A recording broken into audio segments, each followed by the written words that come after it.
A paz do Senhor, pessoal, tá aí o desenho, né? Que a gente dá aula na escola bíblica dominical, mostrando para os alunos mais ou menos como acontecerá o arrebatamento da igreja, como cremos, com base bíblica, né? É bem interessante, é nesse desenho aqui, que a gente tá nesse período aqui, ó. Aqui representa a igreja do Senhor, as pessoas, as pessoas no coletivo, chamado de eclésia ou igreja, os vivos, os que estão na igreja hoje, os servos de Deus. Essa igreja, ela é dividida em duas partes, pessoal. A gente não pode confundir isso aqui é muito importante, que a gente não pode confundir na nossa vida cristã, isso que eu vou falar para os irmãos.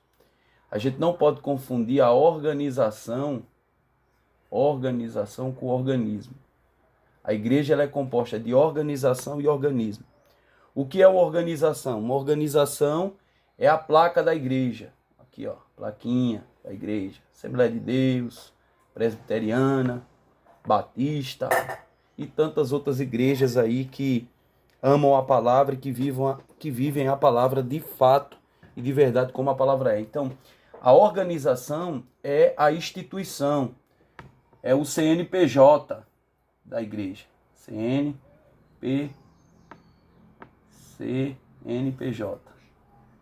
É o CNPJ, é a placa denominacional.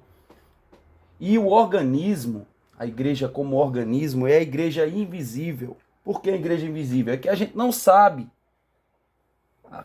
Composta de pessoas, a igreja, mas a gente não sabe quem é salvo e quem não é. Por que a gente não sabe? Porque a gente não sabe a vida de cada um individualmente, se eles realmente aceitaram Jesus, se eles realmente confessaram o Senhor Jesus de todo o seu coração. Porque na igreja existem três tipos de pessoas. Na igreja existe aqueles que aceitaram de fato, né?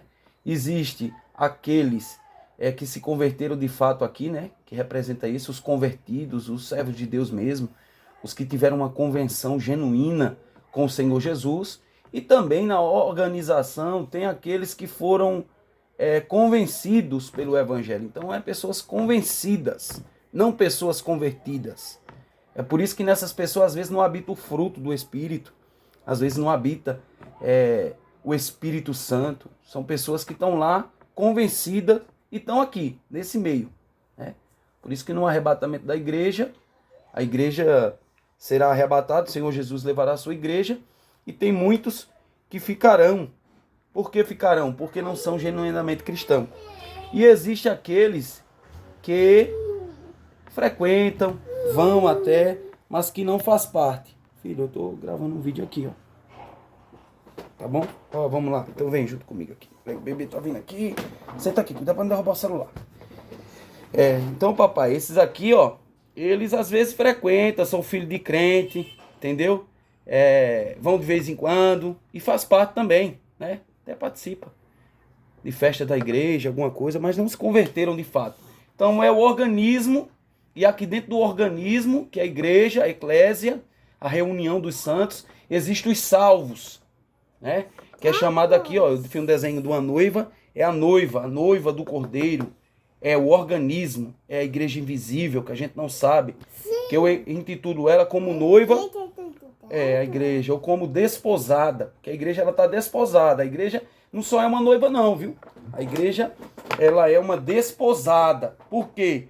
Porque o noivo, o Senhor já veio, já fez promessa a essa igreja, o Senhor Jesus já conversou com essa noiva, já fez promessa a essa noiva, e voltou para a casa do Pai.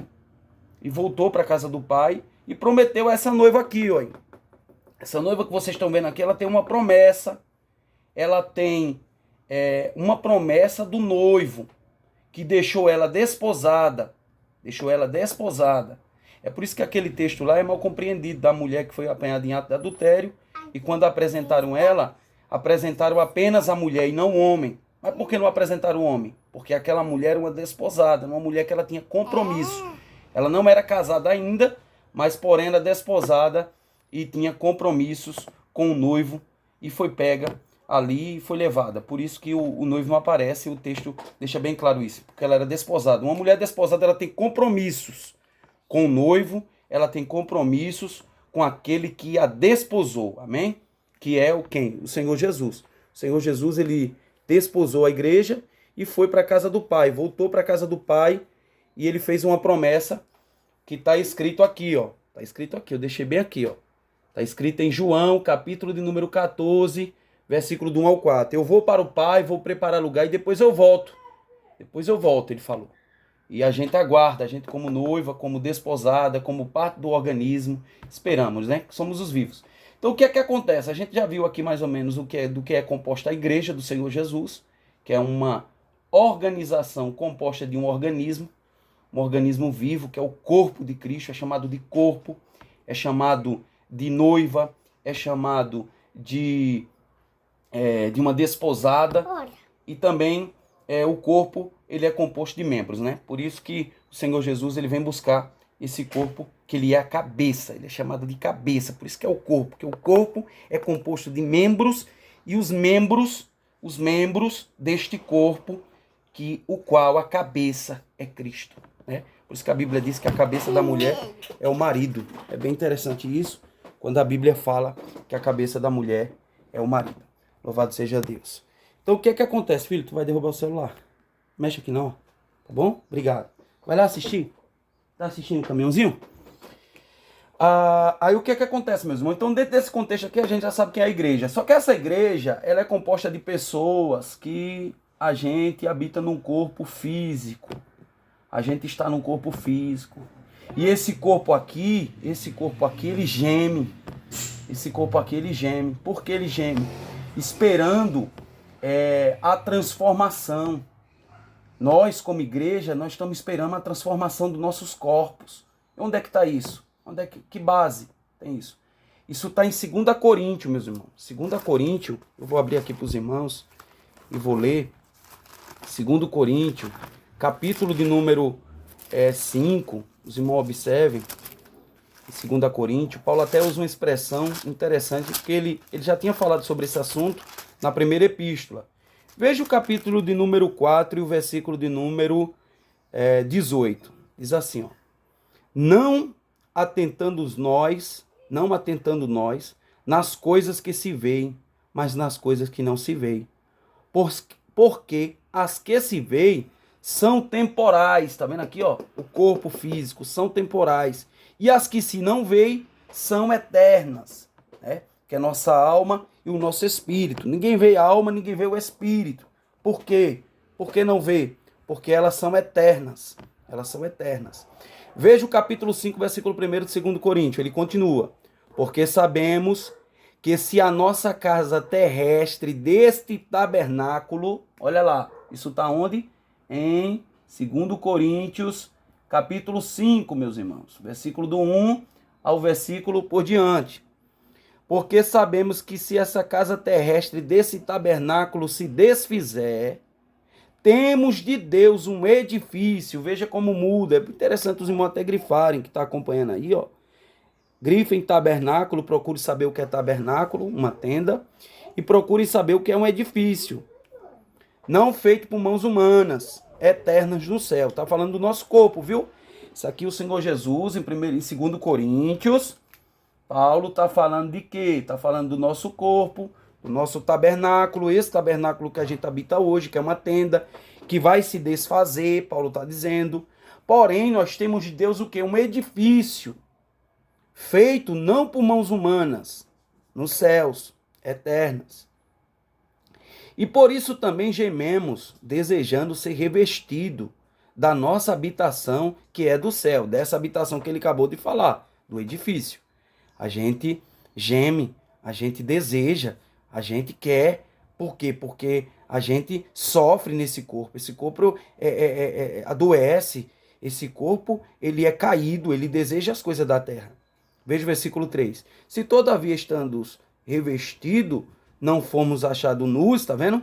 Se todavia fomos revestidos, não fomos achados nus.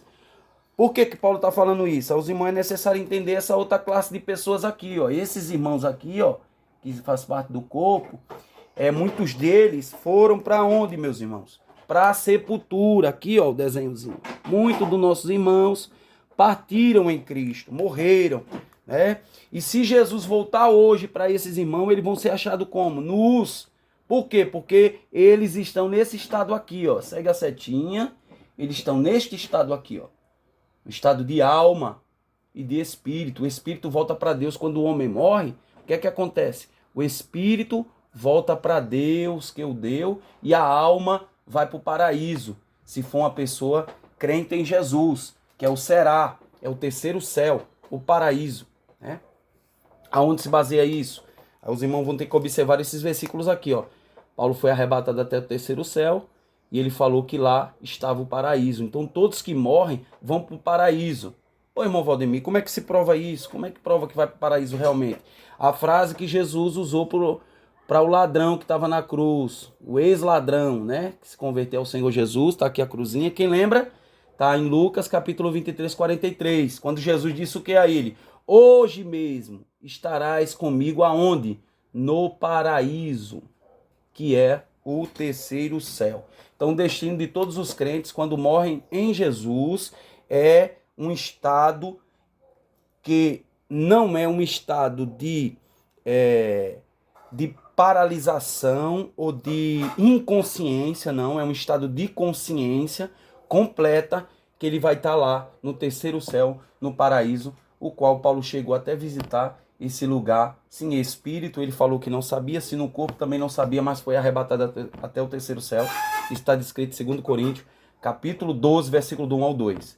Então, meus irmãos, tem esses dois tipos de pessoas aqui salvas em Jesus. Existem aqueles que estão vestidos, né?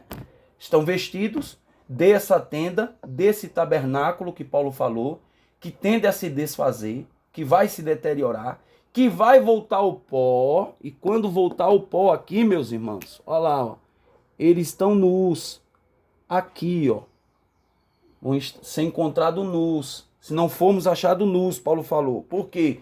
Porque é o estado em que há separação do corpo, da alma e do espírito, serão separados. A carne volta ao pó, a sepultura, o espírito volta para Deus, que o deu, e a alma fica no paraíso do servo cristão, né? Do servo de Deus. É por isso que Paulo diz,